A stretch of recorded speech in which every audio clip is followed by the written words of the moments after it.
성령의 사람은 이란 제목으로 하나님 말씀을 함께 나누겠습니다.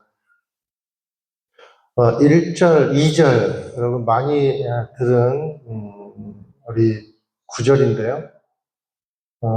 누가복음 4장 18절에서 19절에 보면 예수님께서 이 이사야 선지자의 예언을 그대로 인용을 해서 말씀을 하셨습니다. 그리고 나서 누가복음 4장 21절에 보니까 예수님께서 이 이사야서의 본문을 읽으시고 난 후에 말씀을 듣고 있던 회중들에게 오늘 이 말씀이 너희가 듣는 자리에서 이루어졌다. 이렇게 선포를 하셨습니다. 자, 이 예수님의 선포, 이 회당에서의 선포를 우리가 다시 한 번 더 듣도록 하겠습니다. 함께 한번 1절, 2절 한 번 더 읽으실까요? 시작. 주 여호와의 영이 내 위에 있으니 이것은 여호와께서 내게 기름을 부어 가난한 사람들에게 좋은 소식을 전하게 하려는 것이다. 그분이 나를 보내셔서 마음이 상한 사람들을 감싸주고 포로에게 자유를 선포하고 갇힌 사람은 풀어주고 여호와의 은혜의 해와 우리 하나님의 보복의 날을 선포하며 슬퍼하는 모든 사람을 위로하게 하셨다. 자, 주 여호와의 영이 내 위에 있으니 그랬습니다. 그러니까 예수님께서 선포하신 그 회당의 말씀, 자, 그리고 오늘 이사의 말씀, 이 두 맥락을 이어서 보면 여호와의 영이 내 위에 있으니라고 할 때 이 말은 예수님을 지칭한다. 이렇게 우리가 볼 수가 있겠죠. 그러면서 이것은 여호와께서 내게 기름을 부어 그랬습니다. 누가 기름을 붓습니까? 여호와께서 기름을 부으셨다는 거예요. 기름 부으심의 주체는 하나님이시다라는 거죠. 하나님의 영, 하나님의 임재가 임할 때 뭐가 나타나냐면 기름 부으심이 임한다는 겁니다. 기름 부으심이. 그런데 하나님께서 하나님의 영광이 우리 가운데 임하시고 또 하나님의 임재가 우리 가운데 있을 때 우리에게 기름 부으심이 임하는 거예요. 그런데 그것으로 끝나는가? 그게 아니라는 겁니다. 하나님의 기름을 부어주시는 하나님의 기름 부으심에 목적이 있다는 거예요. 근데 그 목적이 뭔가 하니 소명이라는 겁니다. 소명. 기름 부음을 받은 자를 우리가 성령의 사람이다 이렇게 말할 수가 있고 그러면 이 성령의 사람은 어떤 인생의 주제를 가지고 사는가라는 거예요. 두 가지 주제가 따라다닌다고 묵상을 해봤습니다. 첫 번째는 누구 때문에라는 때문에, 그러니까 이유가 바뀌어요. 살아가는 삶의 이유가 바뀌어요. 때문에가 바뀌는 거예요. 그 다음에 두 번째, 누구에게, 그러니까 삶의 방향이 바뀝니다. 그러니까 내가 어디로 나의 인생을 끌고 갈 것인가, 아니면 내가 어디로 나의 인생이 끌림 받을 것인가. 이 두 가지 주제가 성령의 사람의 인생의 큰 주제다라는 거죠. 먼저 성령의 사람은 살아가는 이유가 바뀝니다. 누구 때문에 사냐는 거예요. 여러분, 누구 때문에 살아요? 어떤 사람은 가족 부양 때문에 돈을 벌고, 어떤 부부는 다 그런 게 아니라 정 때문에 살고, 어떤 학생은 학점 때문에 도서관에 틀어박혀 있고, 어떤 사람은 성공 때문에 영어 단어 배우고, 또 좋은 자동차를 사기 위해서 적금을 넣고, 해외여행 가야 되기 때문에 야근도 특근도 마다하지 않고, 또 어떤 사람은 더 넓은 아파트로 이사를 가게 되기 때문에 상사에게 머리를 조아리고, 여러분 그런데요, 성령의 사람은 이유가 바뀐다는 거예요. 성령의 사람은 누구 때문에 삽니까? 하나님 때문에 산다는 겁니다. 하나님 때문에 돈을 벌고, 하나님 때문에 학생은 공부를 하고, 하나님 때문에 내가 상처를 툴툴 털고 일어나고 하나님 때문에 뺨도 맞고 하나님 때문에 농부는 물을 주고 하나님 때문에 직장인은 오늘도 회사 문을 열고 들어가는 거예요. 이게 성령의 사람이 사는 이유인 줄로 믿습니다. 그러니까 저와 여러분은 누구 때문에 살아요? 라고 물어보면 어떻게 대답을 해야 될까요? 여러분 진정 자기 마음속에 성령이 임재하고 있다면 저는 하나님 때문에 가족을 사랑하고 하나님이 명령하셔서 하나님이 소명 주셔서 직장을 다니고 하나님이 소명을 주셨기에 나는 오늘도 공부하고 하나님이 소명을 주셨기에 주신 사명 감당합니다. 하나님 때문입니다. 이렇게 말할 수 있어야 한다라는 거죠. 또 하나 성령의 사람은 무엇으로 사는가? 무엇에게로 삽니다. 방향으로 산다는 거예요. 누구누구에게 그랬어요. 그러니까 평소에는 관심도 안 가졌던 대상들에게 가기 위해 산다라는 겁니다. 그러니까 생명을 건지기 위해 살아간다는 거예요. 그 생명에게로 끊임없이 파송이 된다라는 마음으로 살아가는 거예요. 그런데 오늘 성경 말씀이 그 대상들이 누구입니까? 마음이 상한 자들, 포로된 자들, 갇힌 사람들이다라는 거예요. 보니까 영적으로 마음이 눌려있고 영적으로 포로되고 영적으로 갇힌 사람들에게 가기 위해 내 인생의 방향이 설정이 되더라는 겁니다. 그래서 마태복음 28장 19절에 보니까 너희는 가서 그랬죠? 가서 이제 방향을 달리해라 라는 거예요. 너희는 가서 모든 족속으로 제자를 삼아 그랬습니다. 가라라고 했어요. 예수님께서. 모든 족속에게 가서 제자를 삼아 이 말이 있잖아요.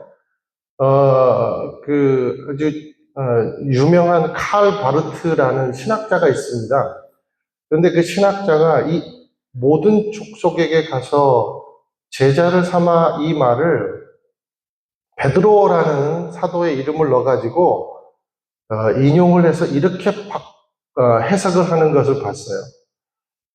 예, 한번 들어보세요. 베드로야, 그러니까 모든 족속에게 가서 제자를 삼아. 그러니까 베드로야, 너는 가서 너를 닮은 사람을 만들어라. 그러니까 너희는 가서 그랬습니다. 이거를 베드로라고 대입을 해보고 제자를 삼아 이 말을 너를 닮은 사람이라고 대입을 했다는 거죠. 이게 무슨 뜻인가? 네가 내 제자잖아, 예수님께서. 너는 내 제자잖아 말씀하시는 거죠. 그러니 너는 내 제자니까 나를 먼저 닮아야 된다. 그 다음에 너는 너의 인생이 너를 닮은 다른 제자를 만들어내야 된다는 거예요. 예수님이 저와 여러분에게 이 말을 똑같이 했다고 한번 생각을 해보시겠어요? 여러분 이름을 대비해서 한번 대입해 보시기 바랍니다. 예를 들면 저 이름을 대비해서는 용성아, 너는 가서 너를 닮은 사람을 만들어라. 자, 이제 한번 해볼게요. 여러분 이름을 넣어가지고 지금부터 선포하는 겁니다. 시작. 너를 닮은 사람을 만들어내라. 어떤 느낌 들어요? 아이, 나 안 해, 차라리. 그런 느낌. 어떤 느낌 듭니까? 씁쓸합니까? 아니면, 해볼 수 있겠다. 그런 생각이 듭니까? 아니면, 나는 안 돼. 그런 생각 듭니까? 뿌듯합니까? 여러분, 이 말을, 예수님으로부터 받았다고 생각했을 때 자신이 있습니까? 저와 여러분 한 사람 한 사람이 영향력 있는 사람이 되시기를 주님의 이름으로 축원드립니다. 선한 영적 영향력 있는 사람이 되기를 주님의 이름으로 축원드립니다. 그래서 저와 여러분을 닮은 사람을 만들어내는 귀한 제자들의 삶을 살게 되기를 주님의 이름으로 축원드립니다. 저와 여러분이 숨쉬고 있는 그 공간에서 여러분 때문에 사람들이 살아나야 되는 거예요. 여러분 때문에 사람들의 살아가는 방향이 바뀌어야 된다는 거예요. 이 역사가 우리 가운데 있게 되기를, 이 새순교회를 통해서 그런 역사가 있게 되기를 예수님의 이름으로 축원을 드립니다. 여러분, 사람들은 누구든지 치유가 필요치 않은 사람은 없어요. 우리가 조그마한 생채기가 나도 연고를 발라야 되고, 최소한 호는 해줘야 되잖아요. 침이라도 발라야 되잖아요. 마음도 그렇습니다. 여러분, 우리 한 사람 한 사람의 영혼은 치유가 필요 없는 사람은 한 명도 없어요. 그래서 치유가 필요해서 강아지도 키우고, 또 강아지 하니까 우리 아내가 너무 반대를 해가지고, 저는 시추를 엄청 좋아하거든요. 근데 절대 키우지 말아요. 기도 좀 해주세요. 마음이 열릴 수 있게. 이 치유가 필요해서 강아지도 키우고, 식물도 키우고, 마음의 쉼을 얻기 위해서 커피 향을 맡으면서 여유를 부리고,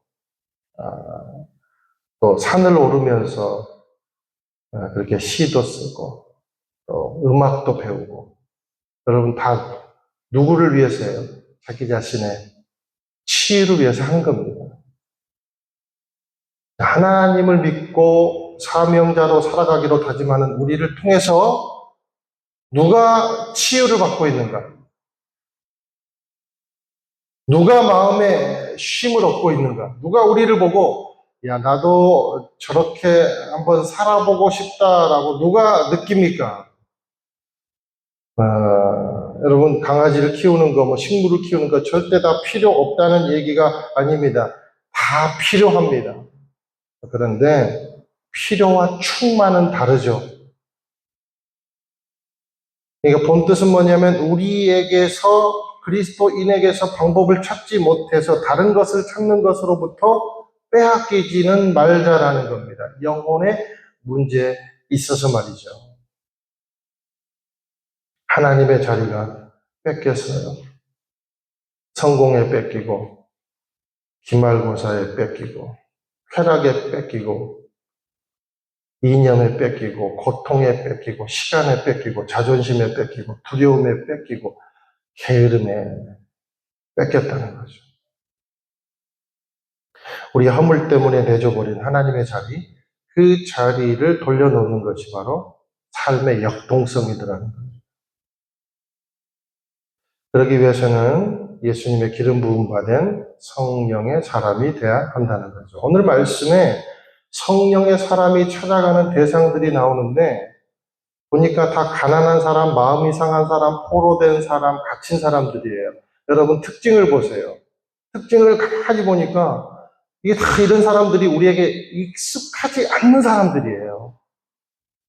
불편한 사람들이라는 겁니다. 사람들이 보기에 부담스럽고 꺼려지는 그런 사람들이라는 거예요. 그런데 가만히 보면 우리는요, 너무 좋은 사람들에게만 익숙해져 있는 것 같다는 생각이 드는 거죠. 그렇기 때문에 죽어가는 사람, 힘든 사람을 만나면 어떻게 할 줄을 모릅니다. 그래서 마치 그 강도 만난 피해자를 그 이웃을 보는 제사장처럼 그리고 레위인들처럼 그렇게 도망을 가는 거죠. 공동체 생활도 마찬가지예요. 내게 너무나도 불편한 순원들 있잖아요. 말도 안 통하고 또 힘들어하고 잘 안 맞는 그런 지체들을 보면 너무 무거워하고 괴로워합니다. 그래서 내게서 야, 이번 학기 피해갔어. 그러면 다행이다 생각되고 하나님이 역사하셨다 그러고 감사 찬송을 드리는 거예요. 근데 주님은 예수님은 그런 사람들을 그토록 가까이 하려고 애를 쓰고 그들을 위해서 순례자의 그 삶을 기꺼이 우리에게 투여해 주셨다는 거죠. 저와 여러분이 그런 사람들이었습니다. 여러분 착각하시면 안 돼요, 우리가. 저와 여러분, 내가 그런 사람이었어요. 누가 꺼려하는 인생, 어느 누군가는 나를 무척 꺼려하는 인생이었다는 거예요. 원수된 인생이었다는 거예요. 급기야는 하나님과. 그런데 누가 그 관계를 연결시켜 줬습니까? 정말 다른 사람은 다가오기도 불편한 나 같은 존재를 예수님이 찾아와 주시고 만져주시고 안아주시고 인도해 주시고 성령을 부어주시고 책임져 주신다는 거죠. 아이고 목사님 내 코가 석답니다. 나도 지금 죽겠어요. 나도 상처가 많고 힘들어요. 사랑하는 여러분, 고통을 사용하는 사람이 있고요. 고통에게 사용되는 사람이 있어요. 나는 저와 여러분이 고통을 사용하는 사람이 되기를 예수님으로 축원드립니다. 고통이 면제되는 인생은 없다 그랬죠. 그러면 고통을 사용할 줄 알아야 된다는 거예요. 고통을 사용하는 사람은 나의 고통을 통해서 누군가가 이익을 보는 거예요. 치유받는다는 겁니다. wounded healer라고 말하잖아요. 우리가 보통. 상처 입은 치유자.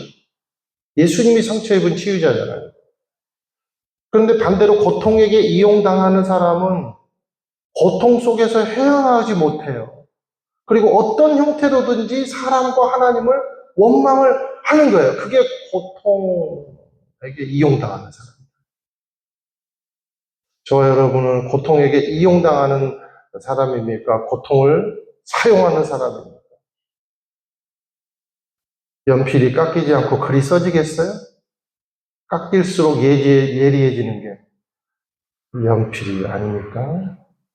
고통을 겪지 않고 고통에 처한 사람을 치유할 수 있는가? 없다는 거예요. 예수님의 고통을 생각해 보세요. 사랑하는 여러분, 오늘 이 자리에 가정에서 상처를 겪은 분들이 계십니까? 남에게 말하지 못하는 나만의 비밀로 간직해온 그런 아픔들 있습니까? 하나님께서 우선 그 아픔과 상처를 치유해 주시고 만져 주시게 되기를 예수님으로 축원드립니다. 그리고 정금같이 나오게 되기를 축원드립니다. 그리고 그 고통과 아픔에 치유받은 그것으로 인해서 사람들의 영혼을 건지는 귀한 영향력 있는 인생이 되기를 주님의 이름으로 축원을 드립니다. 중요한 포인트가 있어요. 그러면 어떻게 이렇게 될 수 있겠는가? 여러분, 우리는 변화받은 인생이 아니라고 인식하는 거예요. 저와 여러분의 인생은, 그리스도인의 인생은 변화받은 인생이 아닙니다. 그러면 어떤 인생이에요?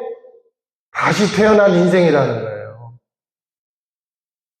그러니까 우리 인생은 체인지가 아니에요. 변화가 아니라 born again. 변화를 넘어서 새로 태어난 인생이 저와 여러분이라는 거예요.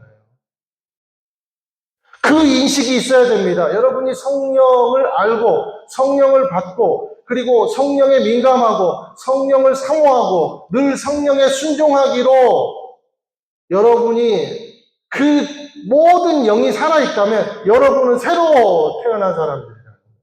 예수를 주로 시인한 사람은 새로 태어난 사람이라는 거예요. 변화는 인간의 힘으로 가능합니다.